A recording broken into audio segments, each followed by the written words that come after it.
the story of the hydrogen bus.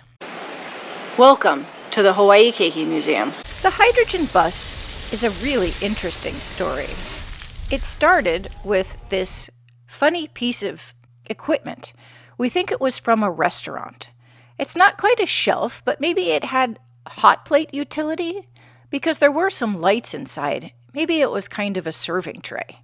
We immediately thought, this looks a lot like a bus. It just sort of has that angle and that look about it that makes you think this could be a bus.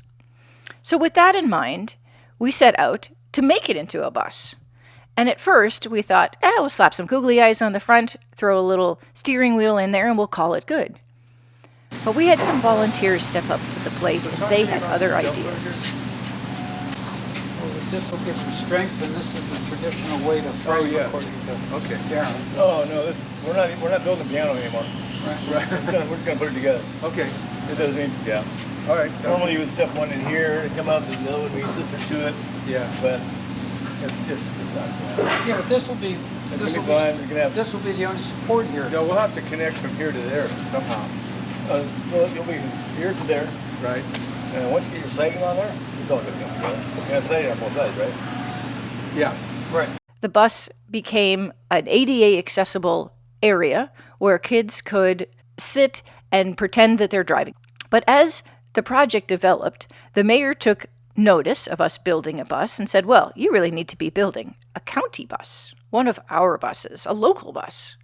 So he donated to us a wonderful seat, which we didn't use ultimately, a giant steering wheel, which the kids adore, and some stickers to make the bus the Helion county bus that we have here locally.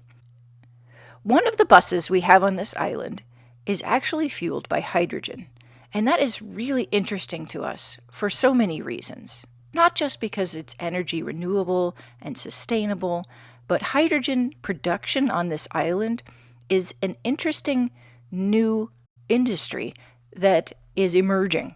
And we're really supportive of new and emerging industries and entrepreneurial spirit, so we wanted to turn our little county bus into the county's hydrogen bus. The way that we did that was we took the buttons and dials and switches that we had got from the water bottle factory when it went out of business, and we installed them in this bus under the pretense that a hydrogen bus is more than just pedals on the floor and steering wheel on the dashboard.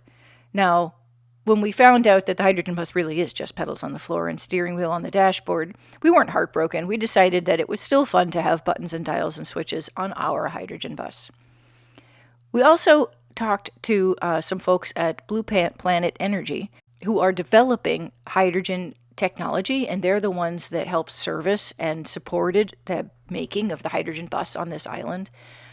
There is one hydrogen production facility here, and that's where the bus gets its fuel.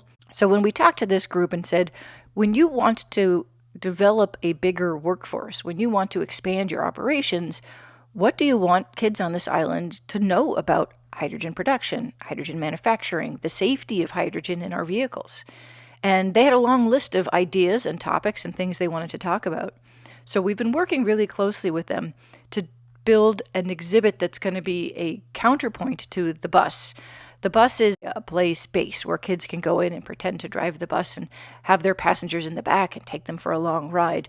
But the hydrogen exhibit itself is a bubbler. So it's got all kinds of liquid and glass tubes. And what you see is when you're doing the electrolysis and you apply the electricity, the hydrogen that's created creates hydrogen gas, which then bubbles up and out of the tubes.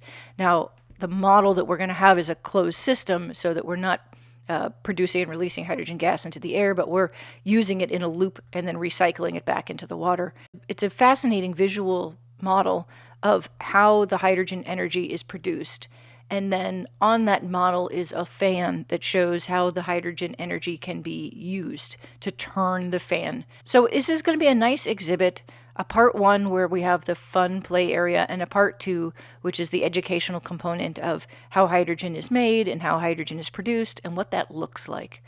We're really excited about this prospect of renewable, sustainable energy production on this island. We think hydrogen is a part of the puzzle. On this island, we have just about every single kind of energy production possible, and we're very proud of that diversity in our energy capabilities. We like being able to point to the biodiesel gas station and the hydroelectric dams that are all producing for us here on this island. It's a topic that we need to continue to discuss, and something that really has a lot of meaning for us on Hawaii Island. When we ask, how are we going to achieve energy independence? It's right here in this photo. It's going to take all of us working together, whether we have a PhD from Oxford University or we work down at the dump. This is how it will happen. I want to apologize again for not keeping up with these videos. I can't remember if I showed you the repair work we did on the water table. It really came out beautifully, and it doesn't leak at all anymore. I also don't know if I've showed you the repair work we did on the space shuttle television. It's now running a fluid dynamics simulation. The kids love it. We helped fans make cheer signs for the half Ironman race. We ran a bunch of camps and workshops this summer.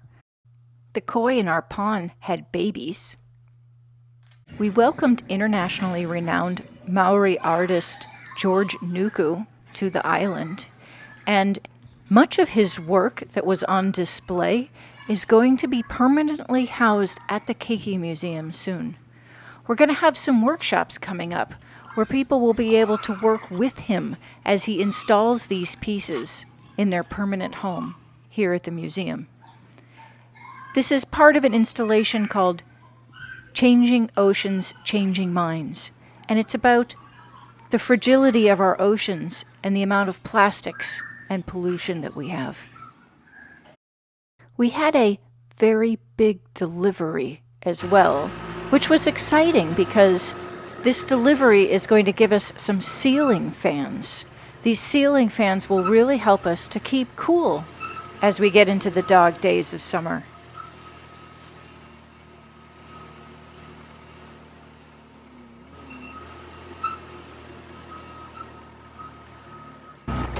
The ceiling fans were a donation from our very good sponsors, Compassion and Choices.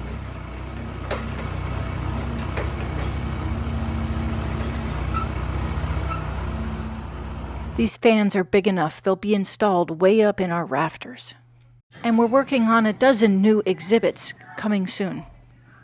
Mahalo, aloha, shaka.